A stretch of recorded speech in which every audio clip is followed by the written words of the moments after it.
خیر صاحب گورنمنٹ تو ایک پولیٹیکل سپیس دے رہی ہے پی ٹی آئی کو مذاکرات کے تھرو، لیکن جو پی ٹی آئی میں چل رہا ہے دھڑے بندی، جس کی آپ ابھی بات بھی کر رہے تھے، ایک بہنوں کا ٹولہ ہے اور ایک بیوی کا اور علی امین گنڈاپور اور دیگر لوگ اس میں شامل ہیں، تو اس قسم کی جو گروپ بندی پارٹی کے اندر بن گئی ہے، تو آپ کو لگ رہا ہے کہ مذاکرات آگے بڑھیں گے یا مذاکرات کامیابی کی طرف جائیں گے یا مثبت ہوں گے؟ میں نے آپ کو 2 مثالیں دی، آپ کو میں ریپیٹ کر رہا ہوں بات، لیکن میرے خیال سے ویورز کو بھی سمجھانے کے لیے گوہر کہہ رہے ہیں کہ کسی قسم کے کوئی بیک چینل رابطے نہیں ہیں، نہ ہی کسی قسم کی کوئی آفر ہمیں کی گئی ہے، نہ اسٹیبلشمنٹ نے کی ہے، نہ حکومت نے کی ہے، نہ محسن نقوی نے کی ہے. ٹھیک ہے، اچھا یہ کس نے کہا ہے کہ جناب وہ گنڈاپور نے آ کے ہمیں کہا تھا کہ وہ تو ان کو منتقل کرنے کے لیے تیار ہیں؟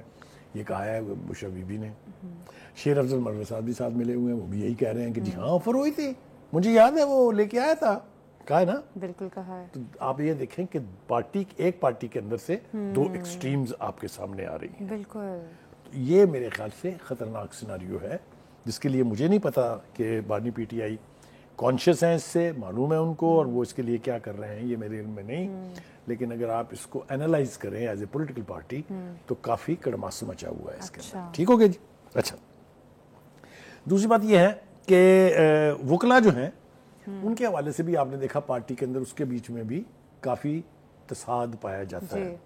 بشرا بی بی نے ان تمام وکلا کی لسٹ مانگ لی ہوئی ہے، یہ ریکارڈ کی بات ہے، جو اس وقت کیس لڑ رہے ہیں مقدمات، اور وہ جاننا چاہتی ہیں کہ کس کو کتنا مال ملا ہے. اچھا، اب آپ دیکھیں وکلا والا دھڑا بھی ہو گیا، تیسرا آئسولیٹ ہو گیا نا جی.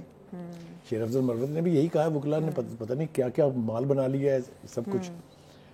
تاثر دیا یہ جا رہا تھا وکلا کی طرف سے کہ ہم تو فری لڑ رہے ہیں جی، ہم تو والنٹریلی لڑ رہے ہیں مقدمات جی بانی پی ٹی آئی کے. آپ مجھے بتائیں اس ایشو کے اوپر بھی پارٹی کے اندر دیکھ لیں کیا ہو رہا ہے. ہیونگ سیڈ دیٹ، میرا خیال یہ ہے کہ اب عمران خان صاحب کی جو خواہش ہے، جس کی وجہ سے وہ اگری ہو گئے ہیں کہ لکھ کے بھی دے دو یار، دینا ہے تو دیو، وہ یہ کہہ رہے ہیں کہ جہنم میں جاؤ تم سارے، منو کڈو ہے تم. یہ ہے اب نیا بیانیہ. دیکھیں نا کل تک لکھ کے دینے کے اوپر کیا کچھ ہو رہا تھا، آپ کو تو یاد ہونا چاہیے نا، کس نے کیا کیا کہا تھا، وہ سب کچھ یاد ہونا چاہیے، سب کچھ ریکارڈ کے اوپر ہے. اب اگر وہ تیار ہو گئے تو اس کا مطلب کیا ہے؟ اس کا مطلب یہ ہے کہ بانی بھی اب وہ تمام امیدیں جو انہوں نے وابستہ کی ہوئی تھی، پہلی اسٹیبلشمنٹ سے، دوسری امریکہ سے، تیسری اپنے ورکر کے احتجاج سے، اور سب کچھ جو ہے وہ ہمارے حق میں ہو جائے گا، یہ اس کی نفی ہو گئی. بٹ لاسٹ بیان جو ہے اس نے تو بالکل ہی بیڑا غرق کر دیا. اس نے کیا کہا ہے، اور یہ وہی ہے جو ان کی ویکلی بریفنگ ہوتی ہے، اس میں انہوں نے کہا کہ مقدمات جو ہیں یہ کسی بھی ملک کا اندرونی معاملہ ہے، اور یہ کریں گی طے عدالتیں، جو پاکستان حکومت کا موقف ہے. لہٰذا وہ جو ایک توقع تھی کہ سارے چٹکی بجائیں گے ٹرمپ صاحب اور یہ مقدمے ختم ہو جائیں گے، اس کے اوپر بھی سٹیٹڈ پالیسی آپ کے سامنے آ گئی. بخاری صاحب پھر کیا اسی وجہ سے بانی پی ٹی آئی مکمل نہیں کیا؟ ٹھیک. پھر ایک امید تھی کہ شاید اسٹیبلشمنٹ جو ہے وہاں چینج آف ہارٹ ہو، کوئی انسائڈ پریشر ہو، وہ توقع بھی ختم ہو گئی ہے. اس لیے کہ فائنلی یہ اب گوہر صاحب نے بھی کہہ دیا ہے، یہ اب خان صاحب کی طرف سے بھی انڈیکیشن مل رہے ہیں کہ اسٹیبلشمنٹ نے انہوں نال گل کوئی نہیں کرنی. اچھا، کیونکہ یہ اندیا دیا گیا کہ ایک دفعہ کوشش کی گئی تھی لیکن کامیاب نہیں ہوئی. تو جب امیدیں ٹوٹنے لگتی ہیں تو پھر آدمی تھوڑا سا کمزور پڑ جاتا ہے. اور یہ لکھ کے دینے کی بات جو ہے یہ مجھے یہ سمجھا رہی ہے، مجھے مجبور کر رہی ہے سمجھنے پر کہ پارٹی کے اندر all is not well. اچھا ٹھیک ہو گیا جی. اچھا بخاری صاحب، پی ٹی آئی کی جو ہوپس تھیں مختلف ممالک سے، وہ تو کہیں نہ کہیں دم توڑتی ہوئی نظر آ رہی ہیں. آپ نے جو بھی بہت ساری چیزیں بتا دی. بخاری صاحب، اب بانی پی ٹی آئی نے کہا ہے کہ کسی دوست ملک سے اگر کوئی دعوت نامہ آیا تو ہم اسے قبول کریں گے. بیرسٹر گوہر صاحب نے یہ بھی کہا ہے. تو کس ملک سے کون سا دعوت نامہ آنے والا ہے؟ یہ ایک نئی امید ہے. اچھا، دیکھیے اس میں بنیادی طور پر بات یہ ہے کہ اگر کوئی باہر کا لیڈر پاکستان کا دورہ کر رہا ہو اور ملنے کی خواہش کرے خان صاحب سے، تو وہ خان صاحب ان سے ملنے کے لیے تیار ہوں گے. اچھا، اب یہ ایونچویلٹی ہونے جا رہی ہے کہ نہیں ہونے جا رہی ہے. آپ دیکھیے نا، آپ جب وزٹ کر رہے ہوتے ہیں کسی ملک کو تو آپ اس ملک کی حکومت کی سینسٹیوٹیز کو دیکھتے ہیں. بالکل بالکل، اپوزیشن کی سینسٹیوٹیز کو نہیں دیکھتے. تو اس کے اندر بھی کیا ڈھکی ہوئی خواہش ہے. وہ مجھے تو ایسے لگ رہا ہے کہ ان کا خیال یہ ہے کہ ٹرمپ حلف اٹھاتے ہی پاکستان آئیں گے اور اس دورے میں کہیں گے میں تو آیا اس لیے ہوں کہ میں نے صرف ایک بندے سے ملنا ہے. اگر ایسا ہو تو کیا ہی بات ہے، لیکن ایسا نارملی ہوتا نہیں ہے. اچھا جی، اب آپ یہ دیکھ لیجئے کہ یہ تو ہم نے باتیں بتا دی جو سرفیس کے اوپر ہم کو نظر آ رہی ہیں. ٹھیک ہے جی. جو ایک اہم بات ہم نے شروع میں ابتدا میں کی لیکن اس کی تھوڑی تفصیل باقی ہے، وہ ہے یہ بیک چینل اور فرنٹ چینل کی ڈپلومیسی جو ہے. جی بیک چینل کی ڈپلومیسی میں اس وقت سب سے زیادہ فعال کردار جو ہے وہ ہے مسعد یوسفزئی. جی علیمہ خان کو ان کے جیل میں جا کے 3 دن سے مسلسل ملاقاتیں خان صاحب سے کرنے پر سخت اعتراض ہے. یہ اس جرف نشاندہی کرتا ہے جو بہنوں اور بیگم صاحبہ کے درمیان چل رہی ہے، کیونکہ مسعد یوسفزئی ریپرزینٹس ہوں. جی ٹھیک ہے. دوسری بات یہ کہ وہ اب انہوں نے بیانات بھی جاری کرنے شروع کر دیے ان ملاقاتوں کے بعد. تو اس کے اوپر علیمہ خان جو ہیں وہ یہ سمجھ رہی ہیں کہ ہمیں آئسولیٹ کرنے کی کوشش کی جا رہی ہے.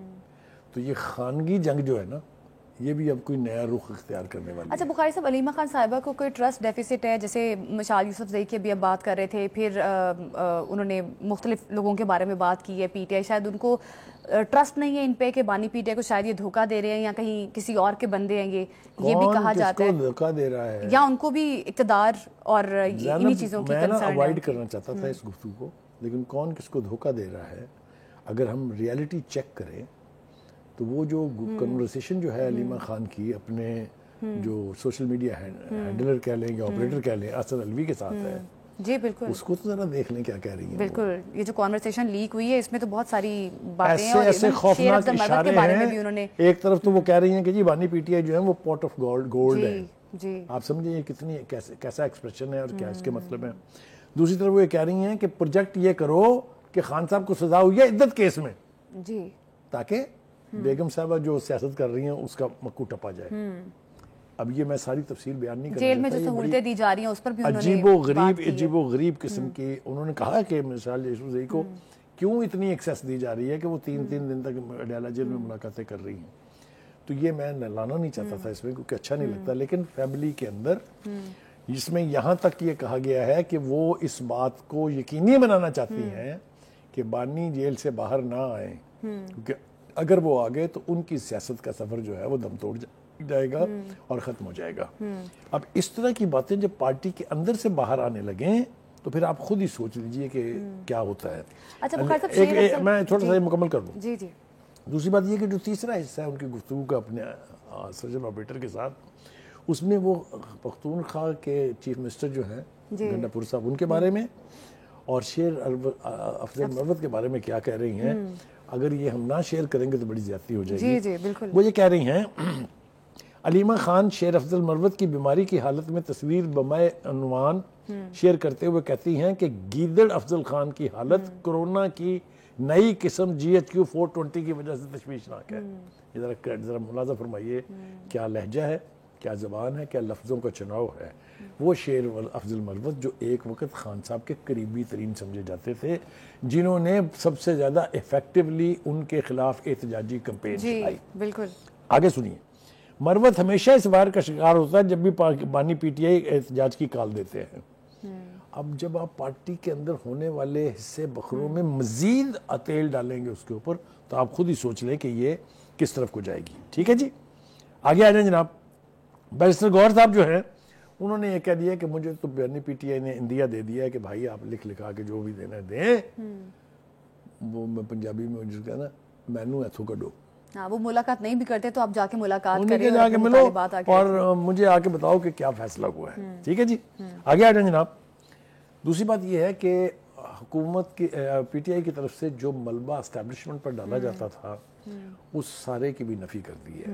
گوہر صاحب جو ہیں وہ یہ کہتے ہیں حکومتی نمائندوں، اسٹیبلشمنٹ یا محسن نقوی کی طرف سے ہمیں کبھی بھی نہیں کہا گیا کہ رہائی کریں گے یا کسی جگہ منتقل کر دیں گے.